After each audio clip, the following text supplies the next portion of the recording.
நல்லா படிங்க. இந்த கிராமத்துலேருந்து இப்போ நம்ம கிளம்பிட்டோம். அண்ட் கிராமத்து வழியாக வந்தோம். வந்த வழி பார்த்தோன்னா க்யூட்டாக 2 குட்டீஸ் இருந்தாங்க. ஸோ அவங்ககிட்ட பேசிவிட்டு அப்படியே கிளம்பிட்டோம். பரவாயில்ல, இந்த குட்டீஸ் நல்லா பேசினாங்க. அண்ட் இப்போ நம்ம வந்து ஏலகிரிக்கான மேப்பை போடணும். அந்த மேப் எங்கே ஃப்ரெண்ட்ஸ், நம்ம வந்து வண்டி மெயின்டெனன்ஸ் பண்ணோம் அப்படின்னா கொஞ்சம் பார்த்து நிதானமாக பண்ணிக்கணும். நம்ம வண்டி ஒரு இடத்துல நிப்பாட்டுறோம் அப்படின்னா, ஸோ உங்களுக்கு ஒரு ஷார்ட் வீடியோ சின்ன வீடியோவில் நான் உங்களுக்கு சொல்லியிருப்பேன். அண்ட் இந்த குச்சி பேர் இருந்துச்சுன்னா நான் சொல்கிறேன். ஸோ அந்த 2 இருந்துச்சுனாக்கா ஸோ வண்டி பக்கம் வந்து எலி வராது அப்படின்னாரு. அண்ட் அதுதான் நானும் அந்த டெக்னிக் தான் நானும் யூஸ் பண்ணியிருக்கிறேன். அந்த வண்டியில் பார்த்தோன்னா எப்படி இருந்துச்சுன்னே தெரியலங்க எலி. அண்ட் எலி இருந்தது நான் பார்க்கல. அதுக்கப்புறம் காலைல இருந்து வண்டியை பார்த்தா அந்த இன்ஜின் இருக்கு இல்லையா, ஸோ அந்த இன்ஜின் மேலே வந்து எலியோட இருந்துச்சு. ஸோ அதுக்கப்புறம் தான் கண்டுபிடிச்சேன், ஓ இது எலி தான்ட்டு. அதுக்கப்புறம் ஒரு மறுநாள் பார்த்தோன்னா அதே மாதிரி இந்த இன்ஜின் இருக்கு இல்லையா, ஸோ அந்த இன்ஜினுக்கு மேலே ஏறி உக்காந்துன்னு இது பண்ணினே இருந்துச்சு. நானும் பார்க்கல, எங்கள் அண்ணன் பார்த்து தான் சொன்னார். அதுக்கப்புறம் நான் எங்கள் அம்மாட்ட கேட்டேன்.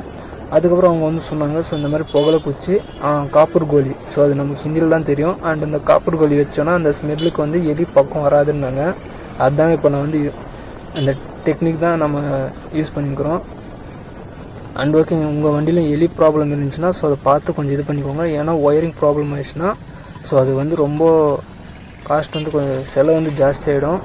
அண்ட் ஓகேங்க, இப்போ நம்ம வந்து ஏலகிரி கிட்ட வந்துட்டோம்.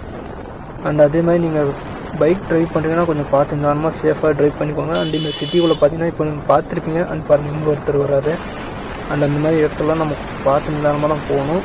அண்ட் ஏலகிரி என்ட்ரன்ஸ் ஆகிட்டோமா என்னன்னு சொல்லிட்டு உங்களுக்கு டவுட் இருக்கும். அதுவோ அது இருப்பார் மலை.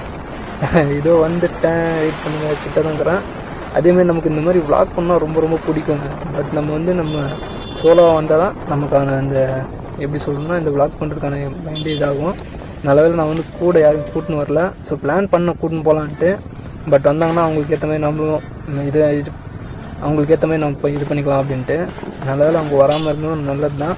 ஏன்னா இப்போ நம்ம அங்கங்கே நின்று அவங்ககிட்ட பேசின்னு வந்தோம். ஸோ அதே மாதிரி அவங்களுக்கும் டைம் இருக்குமா இல்லையான்னு சொல்லிட்டு தெரியல. ஸோ அதனால் நான் மெயின் செட் பண்ணேன். ஸோ காலைல இந்த மாதிரி இந்த நேரத்துக்கு கிளம்பணுன்ட்டு. ஸோ நான் தனியாகவே வந்தேன். இப்போ அதை பாருங்கள், தனியாகவே நம்ம என்ட்ரன்ஸ் ஆகிட்டோம் ஏலகிரிக்கு. அண்ட் இனிமேல் நம்ம சோலோவாகவே நம்ம ரைட் பண்ணலாம் அப்படின்னு சொல்லிட்டு முடிவு பண்ணியிருக்கோம். அண்ட் ஓகேங்க, இதே மாதிரி நம்ம வந்து ரைட் பண்ணோம் அப்படின்னா ஸோ நீங்கள் சப்போர்ட் பண்ணுங்கள். ப்ரோ எங்கே போகிறீங்க? கிருஷ்ணகிரி, கோயம்புத்தூர்.